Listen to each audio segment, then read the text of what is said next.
Let's get into it. Sold Not For Sale podcast. Coach Colin here. Thank you guys for being here. We got Joe Rogan, and say what you want about Joe Rogan. A lot of people have the theory that he's controlled opposition, which is just the unwoke people's word for conspiracy theorists, and you know it's true. A lot of people think, he's deep state, CIA, whatever you think. The one thing that he's doing that no one else is doing right now is he is not letting the Trump assassination attempt be buried, be memory holed like the mainstream media and so many people on YouTube have done. It's an election cycle. Everybody's just focusing on the election, focusing on Kamala. I'm even doing it, but because of Joe Rogan, I went and found some new details. He's calling out the assassination attempt, why there's not more coverage, why there's not more digging. And I found some details on the shooter's father. There's some interesting stuff happening with him, a little more footage of him as well. And some media outlets did some, I would say unscrupulous, wild things in regards to Thomas Matthew Crook's father. They did something very, very wild. I'll show you that in a second. But also, I'm going to be showing you footage of the father, footage of Crooks, and then we're just going to be getting into this whole FBI investigation that's actually going on right now. But we're going to start with Joe Rogan first. As always, let's get into it. Well, before we get off topic about the assassination, is it normal for there to be an assassination attempt and then no press conference? It is. Because we don't have assassination attempts every week, it's kind of hard to say that is it normal. But if there's a major world event, right. Generally, don't they have press conferences? Yes, and it was look, the whole thing, the protocols that weren't followed, the process, the fact that it was a cock-up of monumental proportions leading up to Thomas Crooks taking those shots.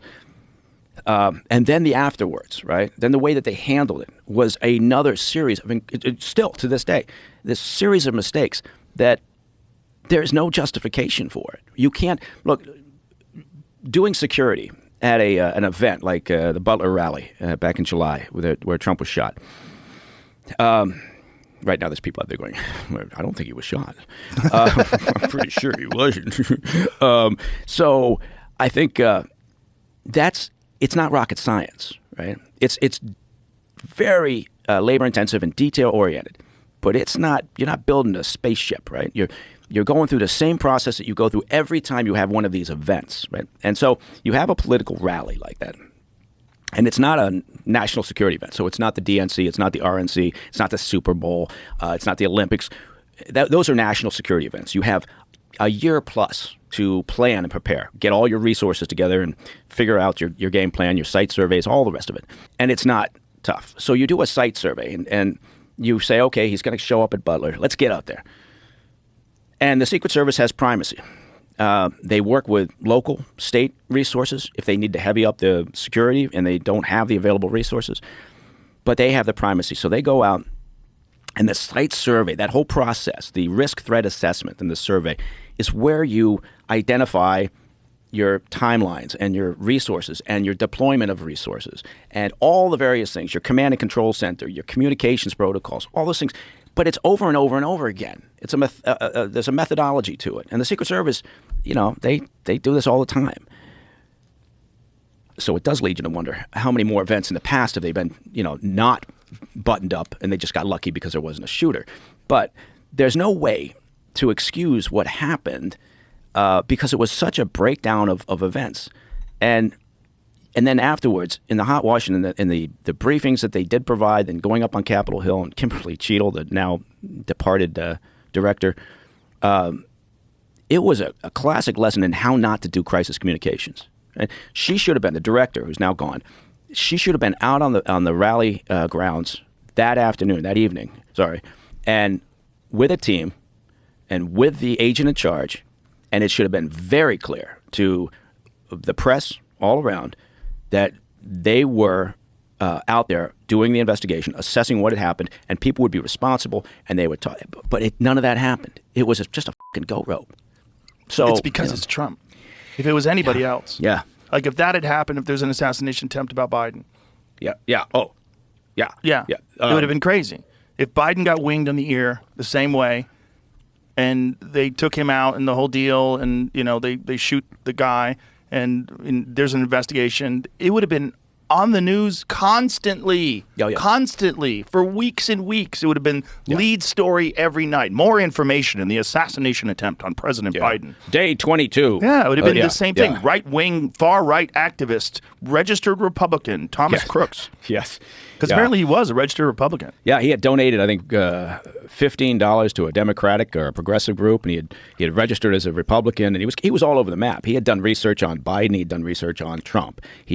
So he was, they're trying to posit a motivation, because they haven't been clear about that yet. They're still trying to figure out a motivation, that he was just looking for an opportunity, right, to carry out his vision. Did he have we don't even know. Does he have a history of being mentally ill? There was some talk. They're starting to develop a narrative that says, for the past couple of years, people were concerned about his mental health.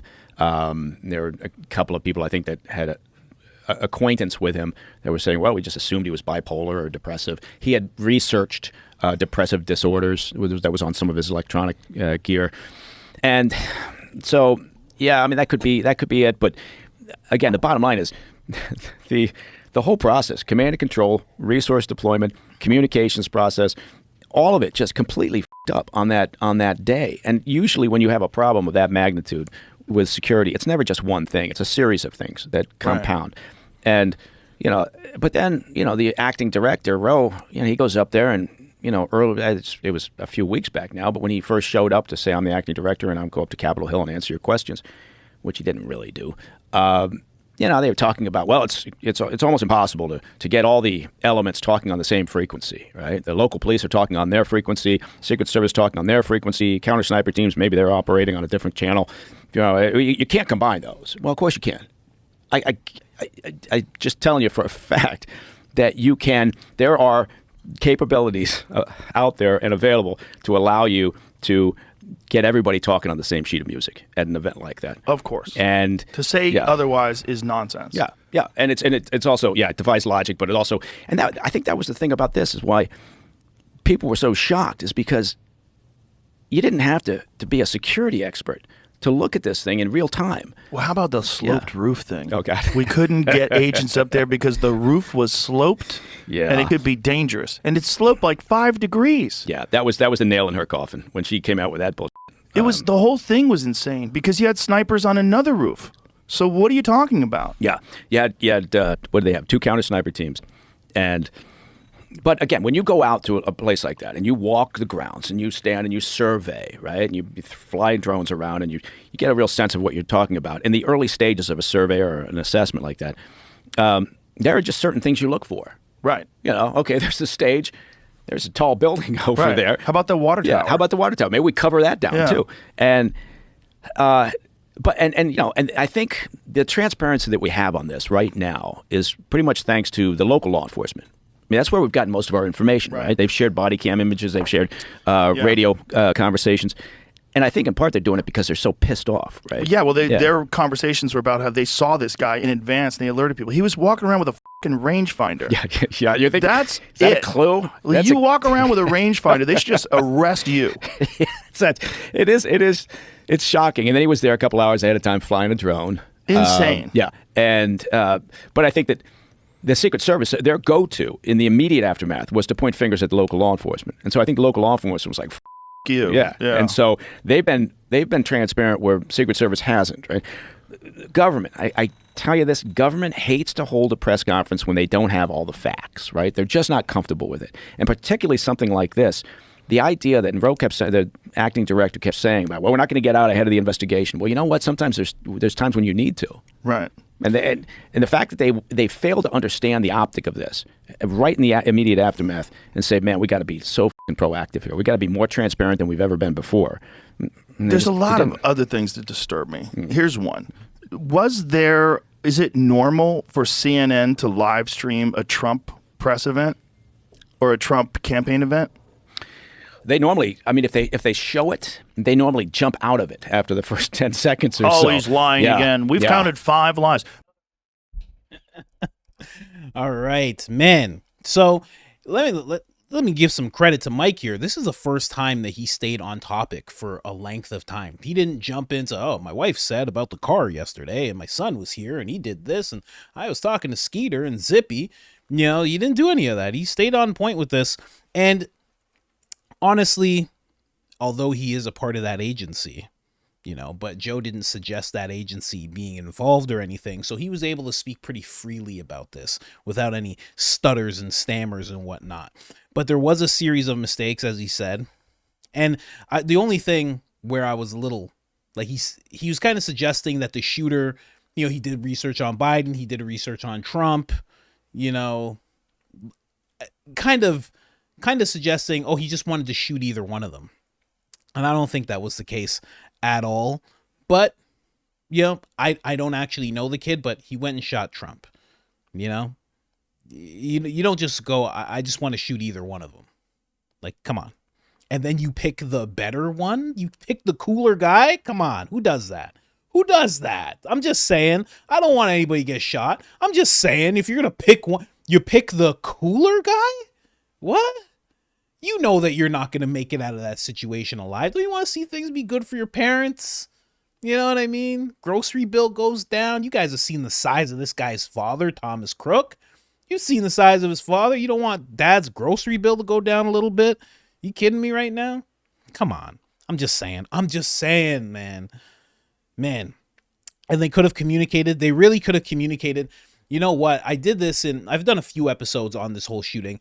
The local law enforcement in Pennsylvania, the SWAT team particularly, because that's who was communicating the most or wanted to communicate the most, they were more open about everything that happened and they were more remorseful. I think they were more open because they were the ones that saw the shooter first.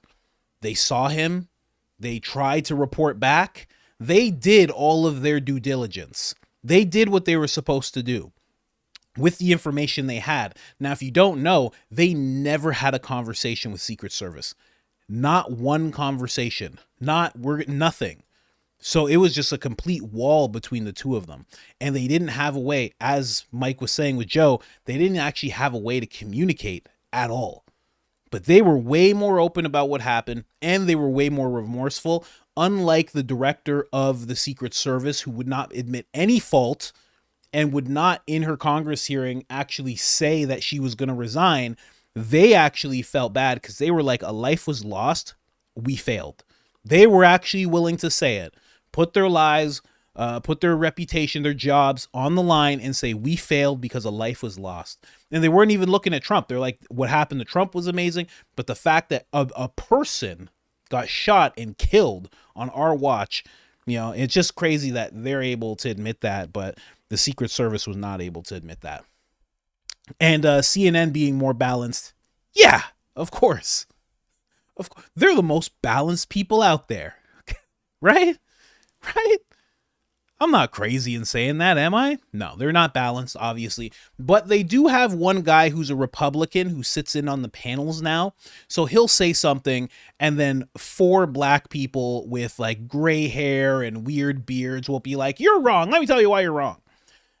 So he says a little something every now and then. He's pretty good, but, you know, he's kind of just with CNN. If you listen to his actual questions and stuff, he's kind of leading with his stuff. He's not really, he's a rhino. He's a rhino, if you had to put it frankly. But this is what's developing with Thomas Crooks' dad, father of Trump shooter. Thomas Matthew Crooks hires powerhouse criminal lawyer as FBI intensifies investigation into his role in his son's assassination attempt. How crazy is that? So I found this on Twitter, and obviously you can't just stay there. So I actually went and found the article. It's a real article. They're really looking into this guy, and I was surprised. I'm not going to lie to you. I was actually very surprised that this is real. They're intensifying, looking into his role. Now, I will tell you right now, I was going to show this later, but this is why they're looking into someone's role. This is the shooter right here. Okay. And he's on a phone, and this is moments before he gets on the roof, or he might even be on the roof at this point. I think it's moments before he gets on the roof. Yeah. Cause someone's above him. Sorry. So this is moments before he gets on the roof. He's communicating with somebody, as if he's getting some kind of clearance, as if he's getting some kind of signal. Now, I will say, in trying to be balanced, he could just be a friend, you know? He could just be, you know, I'm not telling anybody about this. I need an alibi. I'll text my friend. Haha, that was really funny. Send a meme back and forth. That way, if somebody asks, oh, I was texting him, blah, blah, blah. But no one has come forward as the person he was texting. So a lot of people think he was communicating with someone else that's making him a not so lone shooter, as I like to call him. So going back to this FBI investigation that's happening right now, this is the thing that I found that was so crazy that they're doing. This is the father. He has he's right now making sure to have these high priced lawyers, which how does he have the money for that? But I found this to be so crazy. They're just showing his house. This is nuts. Am I the only one that thinks this is nuts? Like, they didn't even blur out the license plate in the car. You could zoom in on that license plate. You could zoom in on the number on the house. Why are they doing that to that family? I don't understand that. And we still haven't heard from his father at all. But apparently, since the beginning of the shooting, since this whole thing, July 13th, he has been a suspect as having a role in this shooting. Now, was Thomas talking to his dad? Well, I figure they got into his phone. They would have found that right away, but nobody has said anything as of yet. His father's been very, very quiet about it. And honestly, I'm going to be completely honest with you. I don't know the inner workings of a man's mind. But if I lost my son and somebody came up to me, because I have a video of someone actually confronting him, I would be broken. I would be completely broken. I would be so sad. I would just be so sad. He seems very stoic. And again, everybody deals with grief differently, but it's just very interesting. Here, says the parents of the Trump shooter, Thomas Crooks, has hired a powerhouse team of attorneys as the FBI continues to investigate how much they knew ahead of their son's assassination attempt on the former president. The development came as one family member shared with dailymail.com that the FBI is still very much has questions regarding how much the killer's parents knew, while revealing that the father, Matthew Crooks, 53 years old, is a gun enthusiast who sold firearms to relatives in the past. Now, I don't know why that's concerning at all. I guess they just talked to some relatives and found that out. But, you know, it's your son. You're not going to sell your son a firearm. You're just going to give it to him. It's your kid, right? Like, I'm not even making a joke. Isn't that just common sense? Like, who cares if he sells them to relatives? He's going to give it to his son. Speaking with a daily family member. Okay, this is just repeating. What kind of article is this? The idea that somebody may have assisted Thomas Crooks has given new credence on Thursday by Florida U.S. Rep. Matt Waltz, or I should say Waltz. Don't want to get him confused with Tampon Tim. In the exclusive interview with DailyMail.com, where he questioned whether or not the shooter acted alone. I don't think he acted alone. This is actually who he has hired for his lawsuit. The Pittsburgh-based law firm Matthew Crooks and wife Mary, 53, have described themselves as trial attorneys who specialize in both criminal defense and civil suits, including wrongful death and personal injury. Now, that's kind of telling as well. They went to people who were experts in criminal defense. Obviously, that's what you do. But the fact that you would lawyer up in this whole thing, I guess you just have to. I guess it's common sense. You know, what can you do? You may not want to lawyer up. You may want to grieve your son. But again, this is just in front of the guy's house. They're taking a picture of his car. We know everything about this guy right now, you know? And they keep showing this picture of the shooter, when in reality, he looked more like this. This is actual footage of him walking the grounds right before the assassination attempt happened. Again, walking around like this, then he's on his phone, then he gets on the roof, then he takes his shots. Who was he communicating with? They're just playing that eerie music. I don't like it. But there he is right there, obviously. much different. The reason I'm showing you this is because people have a theory of who his father's walking around with. Now, I'm not going to call them conspiracy theorists. They're just people that are digging, that are questioning things, but people still think that this gentleman is alive. I don't really think so much. But before I go into that part, I just want to show you this. This is another article talking about this. Again, showing the house, just straight up showing the house. I think that's so crazy. What part did I want to find here? What they found in the, I didn't highlight. Oh, I did highlight. Okay.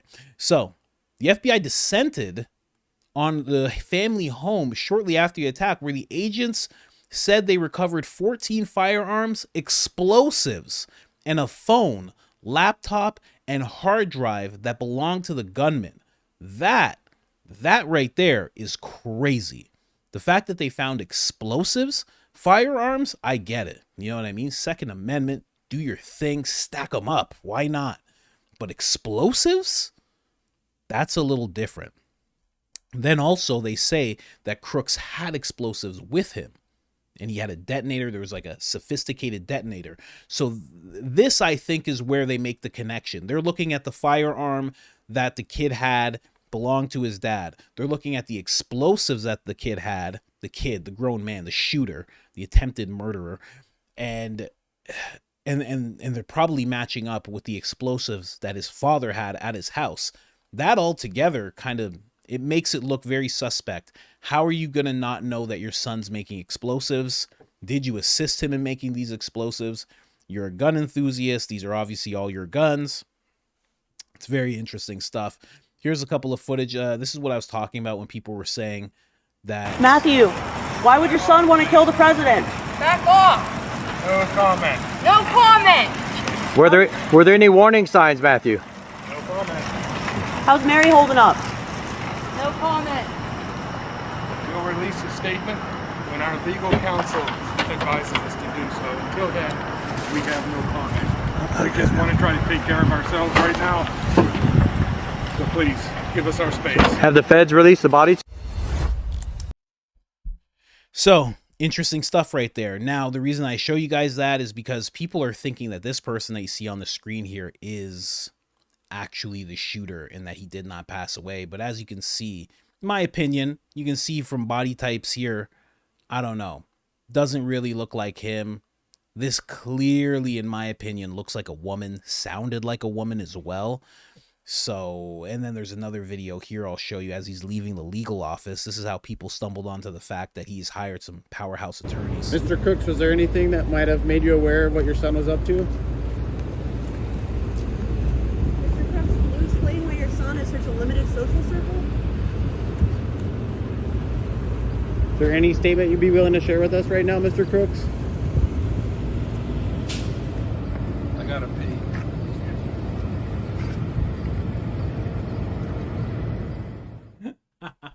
That's kind of funny. That's kind of funny. He said, I gotta pee. Now, again, same person. It is summertime. This gentleman's in a t-shirt, but this person right here, you know, they're calling them the invisible person. This person is just hoodie, mask, hat, covering identity completely. I just find it really weird, especially in this video, because they were in a grocery store. There's no way they could have known. She's wearing the exact same thing in this video. I just find that very weird. It's obviously not the shooter, but who is that person that's always walking with him? Because if you notice, I thought it was the wife, and I just threw it away. But then I actually saw this gentleman's wife, and I was like, oh, this is not the same woman at all. She is, you know, not to be insulting, she's more like his build. I'll just say that. She's more his build. This person's very skinny. We have no idea who that person is, but they seem to be with the father all the time. And somebody was communicating with this kid. Somebody was talking with him. The FBI is looking heavily into the father and what the father knew and what the father could have contributed to the shooting. If that turns out to be a story, now obviously I can't say anything for sure, but if that turns out to be the story, that the father kind of help that along via his son, that will be absolutely crazy. Now, I usually, if somebody lawyered up like this, and was so cold like this, because I'm just going to say it frankly. I mean, my son is dead. Okay. And I found it funny, but you're saying I have to pee. And that's your statement. Maybe he's cold as ice, maybe, but I wouldn't be making any jokes if my son just passed away, especially in this way, this historic way, crazily historic way. I would not be making any jokes. So the fact that he's like this, he's lawyered up, he's with this person that we do not know, the FBI is looking heavily into him, all is just so weird because, we all think this happened because of, we all know who we thought did this, and you know what? I won't even say the FBI because I never really thought it was the FBI directly, but the way that the Secret Service handled everything, the way that they had such bad explanations, like Joe was saying, it's a sloped roof, but then all of a sudden after the shooter has passed away, you see people standing on the roof. They're standing on it, no problem. They're walking up and down the roof, no problem. It was barely a slope. None of it made sense. If you listen to her congressional hearing, none of what she said made sense. She wasn't answering questions. And then also the person who took over her spot as the temporary head, he wasn't answering any questions. It just all looks so flimsy. All of it looks so flimsy. Anyways, guys, just wanted to bring you that. What do you think about this father and the way that he's acting right now? Do you think it's just he's handling things the only way he knows how? Never been in this situation before. It's a wild situation and he's just handling it the best he can? Or is something else going on? Let me know in the comments. Like, subscribe, and do not forget about Trump's assassination attempt. They're trying to make us forget. Don't forget. I'm out.